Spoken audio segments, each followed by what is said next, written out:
Vamos para hoje. Hoje é só mais um assunto simples, é só o quinto sacramento dos valentinianos, que é o último deles, o mais superior, o mais profundo, coisa moleza, de novo, né? De novo, olha lá, e a gente vai falar de câmara nupcial de novo.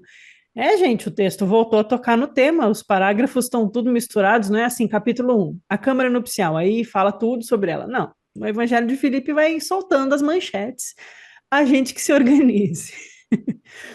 Mas essa passagem ela é muito legal. Eu já usei ela quando a gente estava no Evangelho de Tomé, aquela questão lá da Madalena, né? Deixa eu até voltar aqui. A gente tinha parado, para vocês não ficarem lendo aí antes.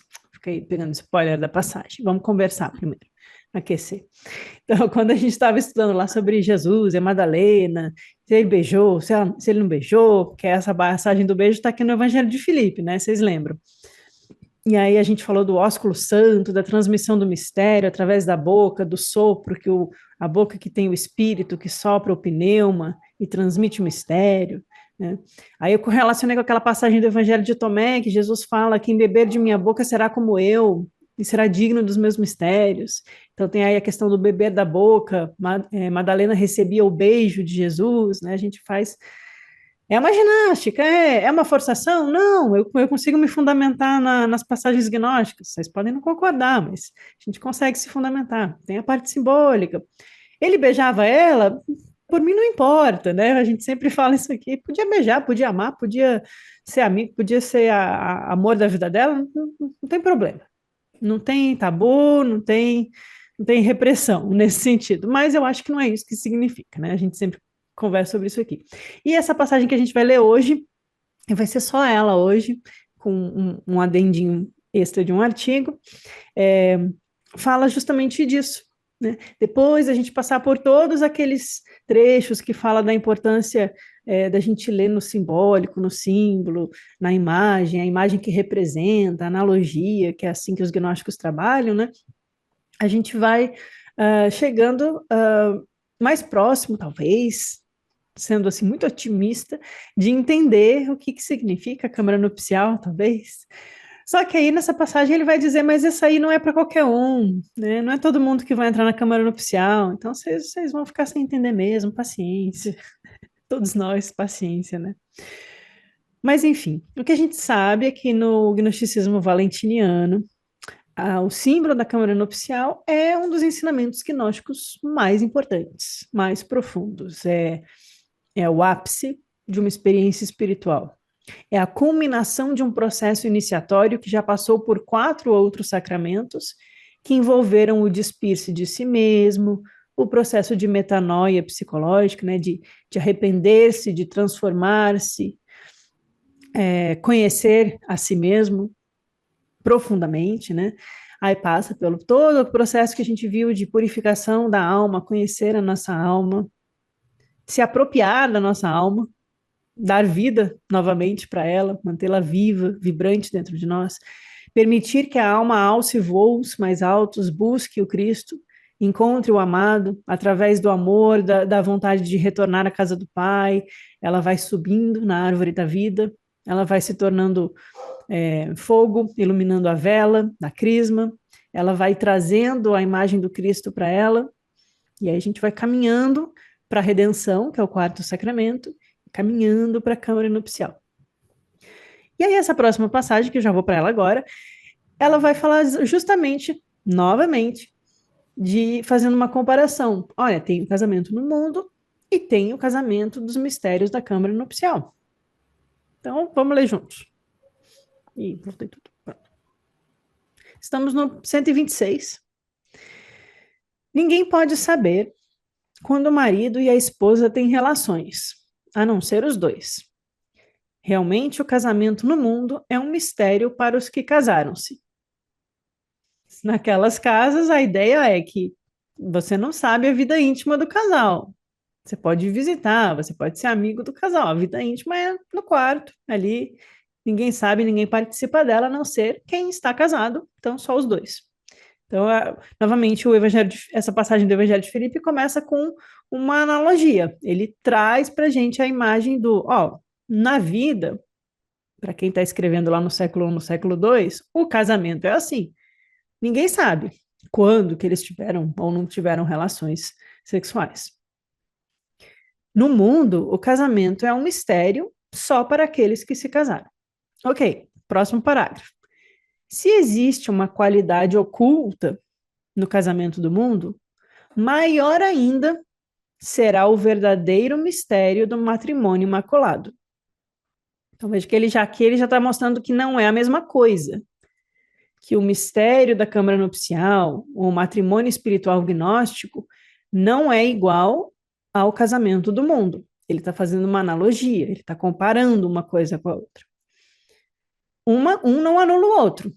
O casamento existe no mundo humano, mas agora a gente vai falar do matrimônio imaculado, que é outro mistério. Então ele está dizendo, olha, no casamento do mundo tem uma qualidade oculta. Se mesmo no casamento do mundo tem essa qualidade oculta, maior ainda é a qualidade oculta do verdadeiro mistério do matrimônio imaculado. Esse outro casamento, ele não é carnal, mas puro. Ah, quer dizer que o carnal é impuro? Não é nesse sentido que a igreja colocou, na minha opinião. É que o carnal pertence à matéria. Quando os gnósticos usam o termo puro, eles estão se referindo ao que é pneumático, ao que é espiritual, o que é intocado pelos arcontes, pelas forças da matéria. Então, ele é transcendente, ele está em outra instância da nossa vida. Não no sentido de puro e impuro, naquele moralismo assim, seu sujo, seu impuro. Mas o que diferencia? O casamento carnal pertence ao desejo. O casamento espiritual pertence à vontade. Vontade, em grego, também é usado como um termo gnóstico para falar da potência da ação do logos dentro de nós. O logos que tem a vontade. O ser humano egóico, preso na matéria, tem os desejos. E é isso que a gente vai diferenciar no gnosticismo. Então, o desejo pertence ao aspecto inferior da mente humana, ao aspecto animalesco da mente humana, e a vontade é aquilo que faz a alma se conectar ao divino. Então, ele não é carnal, mas puro, não pertence ao desejo, mas à vontade. Não pertence à escuridão nem à noite, mas ao dia e à luz. Ou seja, o casamento do mundo tem uma qualidade oculta, e às vezes marido e mulher têm relações, geralmente à noite, na escuridão, no quarto, né? Aquela imagem que a gente tem. Mas o casamento do mistério do matrimônio imaculado, que é do espírito, ele não está na escuridão nem na noite, mas ele pertence à luz do dia. Quer dizer que é no meio da rua, lá no parque, você vai lá ter uma relação no parque, na frente de todo mundo? Não, a gente não está falando mais, né, em termos literais. Então, a luz do dia, por quê? Porque ele pertence àquilo que é da luz que ilumina, que traz clareza, que não tem mais máculas. E nesse sentido ele é puro, né, porque ele foi preenchido pela luz do Logos. Por isso ele pertence ao dia. Quando um casamento está aberto ao público, aqui a gente tem aqueles trechos do Evangelho de Filipe que traz a cultura do redator, do autor do texto do manuscrito antigo. Quando o casamento está aberto ao público, torna-se prostituição. E a noiva faz o papel de prostituta, não só quando é inseminada por outro homem, mas mais ainda quando sai de seu quarto e é vista. Ela só deve mostrar-se a seu pai, sua mãe, ao amigo do noivo e aos filhos do noivo. A estes é permitido entrar diariamente na câmara nupcial. Aos outros resta simplesmente ansiar por ouvir a voz da noiva e deleitar-se com sua fragrância. Eles que se alimentem das migalhas que caem da mesa dela, como os cães. O noivo e a noiva pertencem à câmara nupcial. Ninguém poderá ver o noivo e a noiva a menos que se torne um com eles. Que confusão, né? Primeira vez que eu li, eu falei, nossa, que estranho esse texto. Aí a segunda vez que eu li, eu passei, tem alguma coisa aqui. Aí a gente vai tentando fazer um exercício juntos aqui de entender. sim, tem a visão da prostituição como algo que acontecia no mundo, né? Que acontece e acontecia no mundo. A questão de tornar-se público na rua, né? Por muitos. E a gente lembra lá do simbolismo da alma no exegese da alma, a alma que se deita com todos os homens do mundo, que é todas as forças arcônticas. Então, quando você está aberto ao mundo, com seu útero voltado para o mundo, você está sendo contaminada pelo mundo. Então é aberto. Mas o casamento espiritual, ele é oculto. Ele tem uma qualidade oculta, ele é um mistério, ele é dentro, né? Ele é imaculado, ele é fechado. E aí tem essa ideia que a noiva só se mostra ao pai, à mãe, ao amigo do noivo e aos filhos do noivo. Como assim se mostra? Eles podem entrar diariamente na câmara nupcial. Aí é que eu já achei que não, ele está transicionando da linguagem do mundo para a linguagem espiritual. Porque aí a gente começa a conectar com as bodas lá no Novo Testamento, o noivo que tem que estar pronto, Jesus usa a parábola das bodas, né? Se o seu amigo vai casar, se você tem um casamento para ir, você não vai estar pronto com as suas melhores roupas, né? É claro que Jesus não está falando só de festinha de casamento. Então, a gente começa a entender dentro dos outros exemplos desse simbolismo do casamento nupcial, da câmara nupcial, o que quer dizer os amigos do noivo, o que quer dizer os filhos do noivo. É porque se é os filhos do noivo, então os filhos podem entrar no quarto? Pode. Mas é isso que Jesus está falando aqui no Evangelho de Filipe? É só um textinho de conduta moral? Acho que não, porque a gente começa a ver o simbolismo nas outras partes do texto. Então, eu trouxe um texto para a gente ler juntos também, só uns trechos, para a gente aprofundar justamente nesse parágrafo, que eu acho que essas questões podem ficar um pouco mais claras, né? Mas veja que bonita essa segunda parte aqui do final, que a noiva, ela é colocada como um caráter muito sagrado, que quem pode ver a noiva, ou seja, quem pode ver a alma, quem pode conectar-se à alma, e quem é a noiva aqui para os gnósticos? É a Sofia. Então, a gente está falando da sabedoria, a sabedoria que se conecta ao amor do Cristo, né? Então, a gente está falando de algo muito profundo na experiência espiritual humana.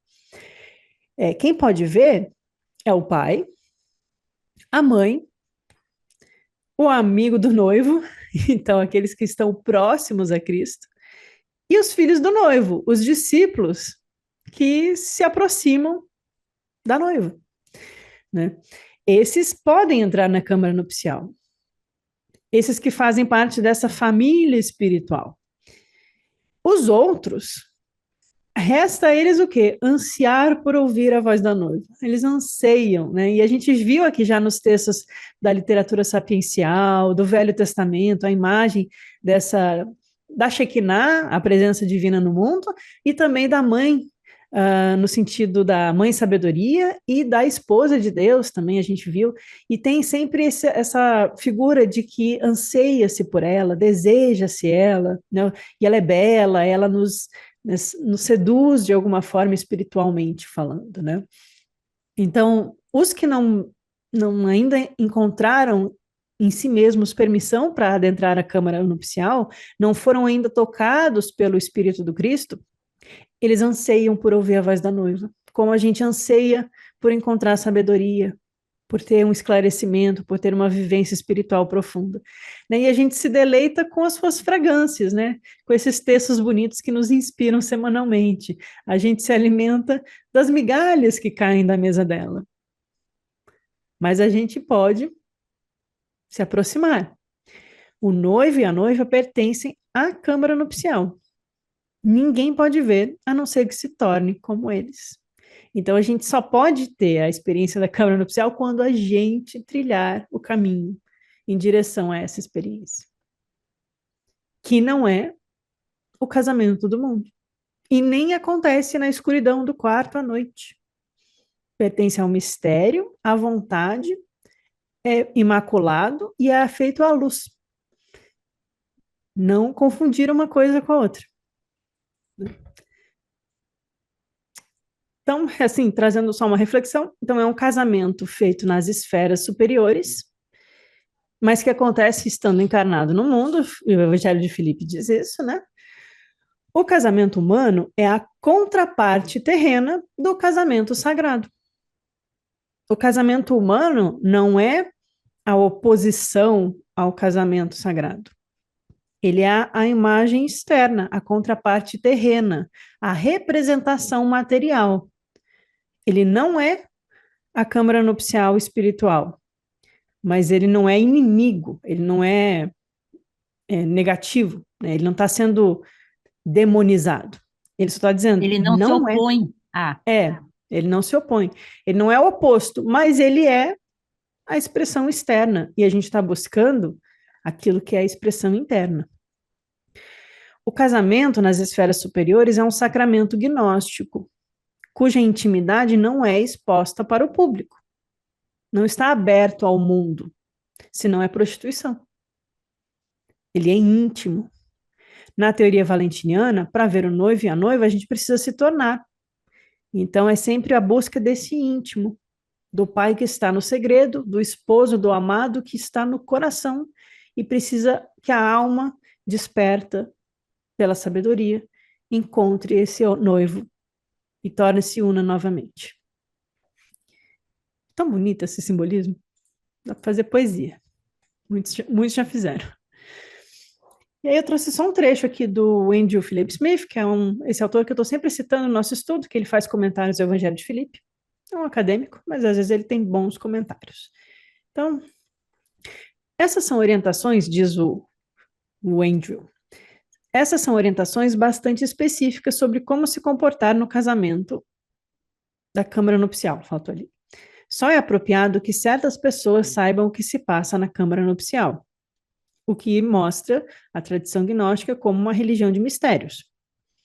Então, não é para todos, é para quem está pronto, porque o casamento sagrado é o quinto sacramento. Então, a gente está tentando, passando pelo primeiro, quem sabe, chegando no segundo, que está um dia. Então, só para a gente saber que isso existe. Quer dizer, eu não sei o nível espiritual de vocês, né? Não estou.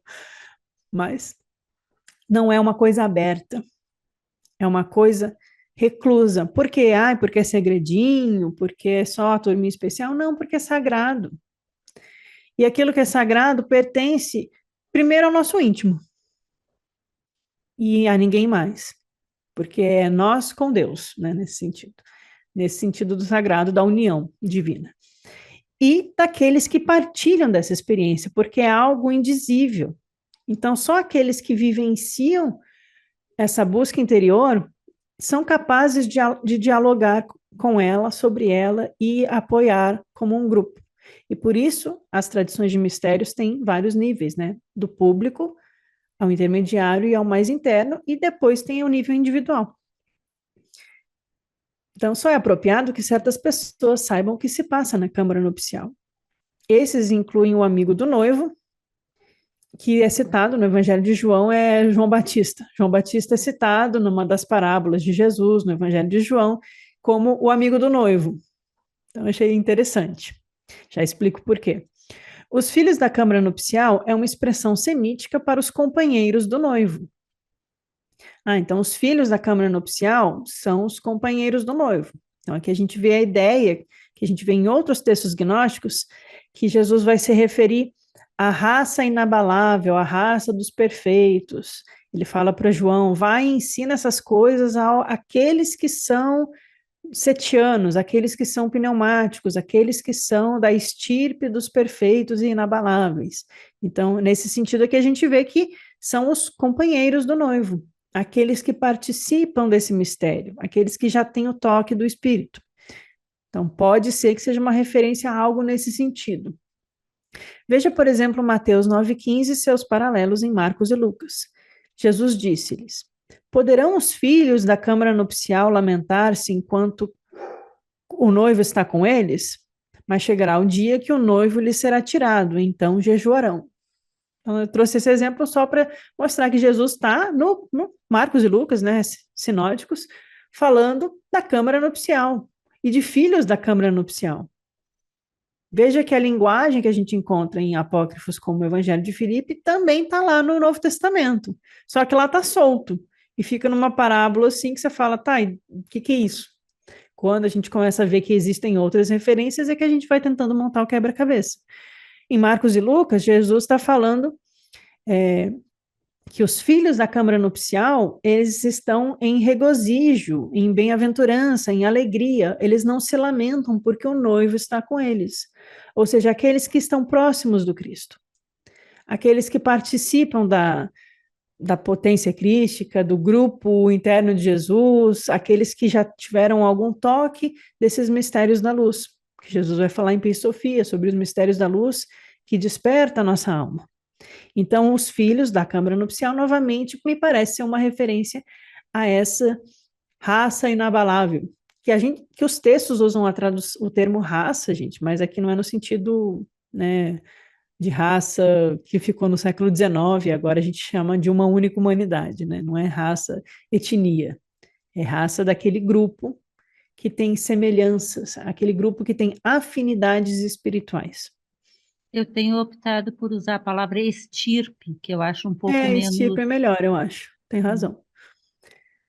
Mas chegará um dia que o noivo lhe será retirado e jejuarão. Então, quando Cristo se afasta, eles precisam jejuar do mundo para se reaproximar do Cristo. Será que é isso que está no Novo Testamento? Não sei.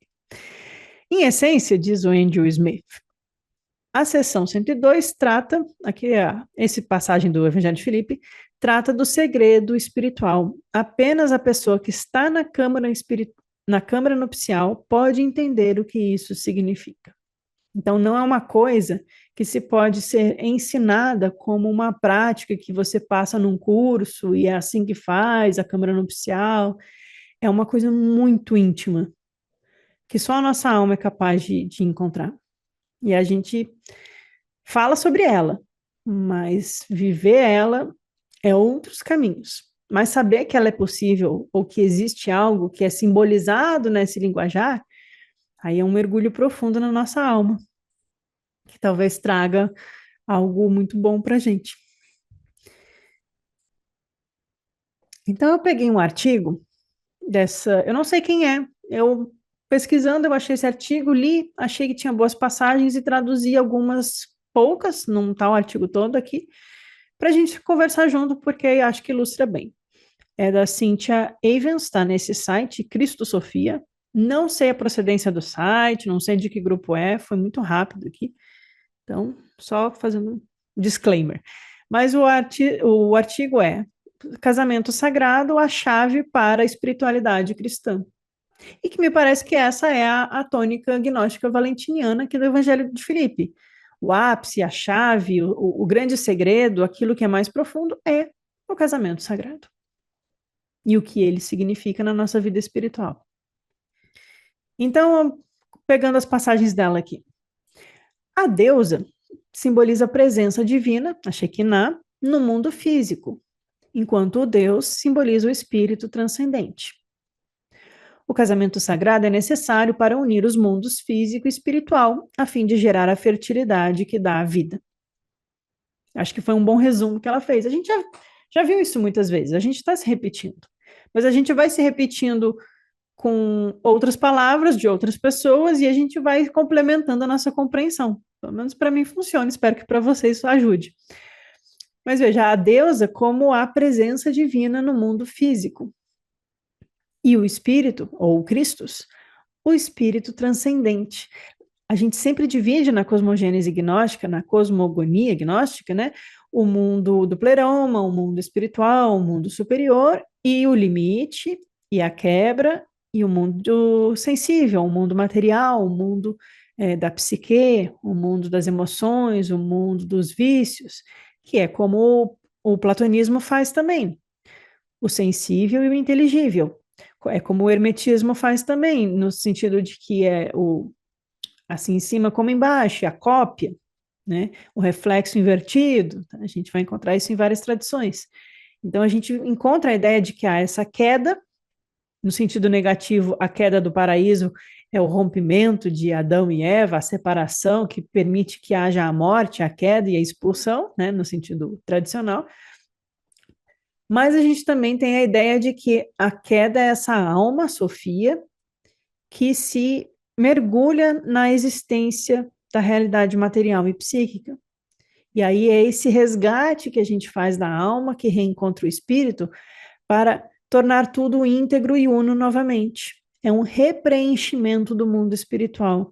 O que antes foi separado é unido. E aí o que é do mundo de baixo, que eu estou chamando, né, sensível, material e psíquico, ele passa a ser preenchido pelo espírito. Então ele perde a sua qualidade de prisão e ele vira pura libertação.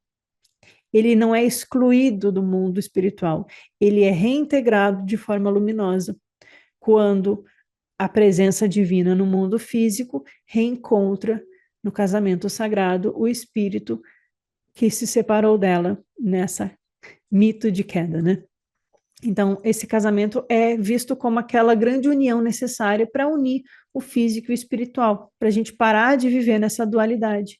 E quando a gente une, a gente gera aquela fertilidade que dá vida. E aí Jesus vai falar que nós, então, alcançamos a vida eterna. Que não é ser imortal igual aos vampiros, né? Mas a vida eterna é aquela estar pleno de vida e sem sofrimento, né? É possível? Acho que é.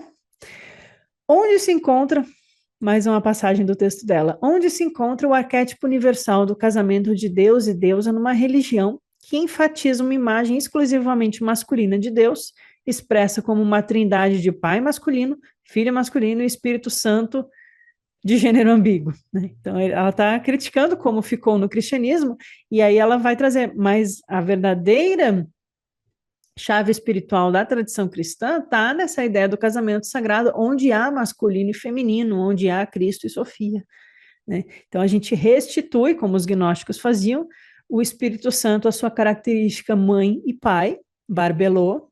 Então, o Espírito Santo também aqui é como mãe, como útero universal, para os gnósticos. Cristo é a luz, e o Cristo representa também o homem celestial, o antropos primordial, e portanto é andrógeno. E aí a gente tem o Pai como essa força motriz, geradora, criadora também. Então, no gnosticismo, esses equilíbrios do masculino e do feminino fica muito mais estável, fica muito mais equilibrado, né? Vocês não acham? Então, ela estava justamente fazendo uma crítica aqui no artigo dela. No entanto, o casamento sagrado, como imagem arquetípica na psique de todos os seres humanos, existe como um segredo profundamente escondido na tradição cristã. Concordo com ela. O casamento sagrado da deusa e do Deus como seu filho amante, em uma característica essencial dos mistérios pagãos, que também foi incorporada na mitologia dos primeiros cristãos, conhecidos como gnósticos. Ela está comparando com Dionísio, Eros e Psique, ânima e ânimos. Ela está trazendo os elementos mitológicos, junguianos, helenísticos, né, para mostrar que isso, dentro dos gnósticos, não foi perdido, diferente de como ficou no cristianismo externo. Essa pesquisa revela que o casamento místico era central para a mitologia dos primeiros gnósticos cristãos, que imaginavam Cristo e Sofia como consortes divinos dos reinos celestiais do pleroma. O mito gnóstico essencial descreve a queda da divina Sofia no mundo da matéria, a descida do Cristo dos reinos celestiais para resgatá-la. Esse é o propósito primordial de Cristo como Salvador e Redentor dentro da estrutura gnóstica. A queda cósmica será curada na plenitude dos tempos, quando Cristo e Sofia entrarem na câmara nupcial, no pleroma, e se unirem no casamento sagrado. E isso acontece onde? Lá ou aqui? Aqui, dentro de nós. Cristo e Sofia não são entidades externas que estão lá no céu, e aí um dia eles vão se unir, e aí vai vir o apocalipse da luz e todos serão salvos. Não, essa plenitude acontece todos os dias em nós, se a gente permite que Cristo e Sofia se unem na câmara nupcial. E nós encontramos o pleroma dentro de nós. E aí, quando eu uso essa imagem do... Eu não sei se vocês... Eu não consigo ser muito gráfica, gente. Eu sou muito do silêncio. Explicar é muito difícil. Mas quando a gente usa essa imagem do mundo do pleroma, que se desdobra no mundo sensível, dessa dualidade, dessa cópia, né? Como lá na caverna de Platão tem as imagens, tem o fogo e tem a sombra, tem uma quebra. Quando a gente fala da união de Sofia com Cristo, eu imagino visualmente como se fosse esses dois mundos se dobrando como uma folha de papel, assim, e voltando-se para si mesmo, sabe? Como se o nosso mundo sensível pudesse ser repreenchido pelo pleroma. E aí o mundo sensível se torna o pleroma e o pleroma participa do mundo sensível, como se ficassem indissolúveis novamente. É como eu imagino, como uma coisa se dobrando, mas vocês podem imaginar do jeito de vocês, só compartilhando. Aqui ela vai citar esse livro aqui, ó, do Timothy Freke e do Peter Grande. Aí eu só botei a capa para vocês verem. Jesus e a Deusa Perdida, os ensinamentos secretos dos cristãos originais. E esses dois são autores também do livro Os Mistérios de Jesus. Fiquei curiosa, esse eu não li. Mas ela vai citar eles, né? Como o Freke e o Gandhi descrevem esse processo? A cisígia primordial no início da criação é o um, que parece ser dois. O casamento místico, no cumprimento da criação, é o dois, sabendo que são um. Então, no início é o um que parece dois. E no casamento é o dois que sabe que é um. Um jeito tão simples assim, um jeito de explicar tão pronto. É isso aí, gente. É o dois que percebe-se como um. Como Sofia, a alma feminina, une-se ao espírito masculino de Cristo na câmara nupcial. O Cristo cósmico, o Cristo metafísico, representado por Jesus quando ele transmite os seus ensinamentos. Sofia é a nossa alma que ouve. Né? Então, somos as esposas de Cristo, todos nós. Até o Odair é a esposa de Cristo. Desculpa, Odair, é que eu vi sua imagem. Então, a Sofia, a alma feminina, une-se ao Espírito de Cristo na câmara nupcial. A iluminação que o gnóstico recebe é a realização da essência divina na experiência de união com Deus. Então, a realização da essência divina. Eu gostei do artigo dela porque ela sintetiza, assim, usando palavras mais acessíveis, o que eu acho que os textos estão dizendo. Então, eu estou concordando com ela, então achei que ia ajudar a gente. O ser humano retorna simbolicamente ao Jardim do Éden em estado de totalidade, mas agora com a consciência diferenciada que foi adquirida através das experiências da vida humana, né? Ou seja, a necessidade de passar por esse ciclo. Para os cristãos gnósticos, a salvação é vista como o retorno a essa unidade arquetípica. O fruto da câmara nupcial é descrito dessa forma no Exegese da Alma. Ela também gostou dele, né? E quando ela teve relações sexuais com ele, obteve dele a semente que é o espírito vivificante. E esta é a ressurreição que vem dos mortos. Então, quando a Sofia une-se a Cristo, a semente de luz é o espírito vivificante, e isso é a ressurreição dos mortos. Aí ela continua, usando esse exemplo. Essa passagem, né, mostra que os motivos da câmara nupcial, o tema, os motivos não no sentido de o tema, o motivo daquela música, né? Então, essa passagem do Exegese da Alma mostra que os motivos da câmara nupcial e da ressurreição representam a mesma verdade simbólica na tradição cristã. Então, quando eu falo em ressurreição dos mortos e eu falo de união na câmara nupcial, na opinião dela, estamos falando da mesma coisa. E Jesus, como um grande instrutor que era, usava muitos exemplos e muitas analogias e muitas linguagens figurativas e muitos símbolos para tentar chegar no coração das pessoas. Então, como mistério supremo, ambos representam a superação da ilusão da dualidade e da identificação com o falso eu da encarnação terrena, e essa superação se dá através da gnose, que é o conhecimento experiencial da unidade que une Deus conosco. Então, a união da câmara nupcial também é semelhante à ideia da ressurreição, que é a cruz, né? A cruz que tem as duas, vertical e horizontal, e há uma união no centro, que aí vai representar essa totalidade. essa desidentificação com a dualidade. Então, a gente pode dizer que o cristianismo gnóstico é uma doutrina Advaita, para quem gosta de Índia. O casamento sagrado, descrito como o evento culminante na mitologia gnóstica, quando Cristo se unirá a Sofia para restaurar a plenitude do pleroma, também está sendo continuamente encenado no mundo interior do iniciado gnóstico. Como o Evangelho de Filipe instrui o iniciado que receberá a luz na câmara nupcial, também adverte: se alguém não a receber enquanto estiver aqui, no mundo, não poderá receber em outro lugar. A gente já viu essa passagem. Então vamos para o último slide. O Timothy e o Gandhi, de novo naquele livro, dizem: quando vivenciamos o casamento místico, nos tornamos conscientes de nós mesmos, do nosso ser, não no sentido, eu sou autoconsciente, mas daquilo que é mais real em nós mesmos. Estamos em repouso, o centro imóvel do mundo giratório das aparências. Achei poética essa passagem, porque a gente já estudou aqui que Jesus instiga que a gente encontre o nascimento do filho, o nascimento da criança, o tornar-se criança se dá quando a gente entra em repouso. Né? E o repouso é a gente se afastar dos movimentos caóticos e perturbadores das forças dos arcontes no mundo material e psíquico. Então, a gente se afasta da perturbação e entra em repouso. No repouso, a gente encontra a câmara nupcial e ali dá nascimento à criança sagrada, a gente se encontra com o filho do homem, né?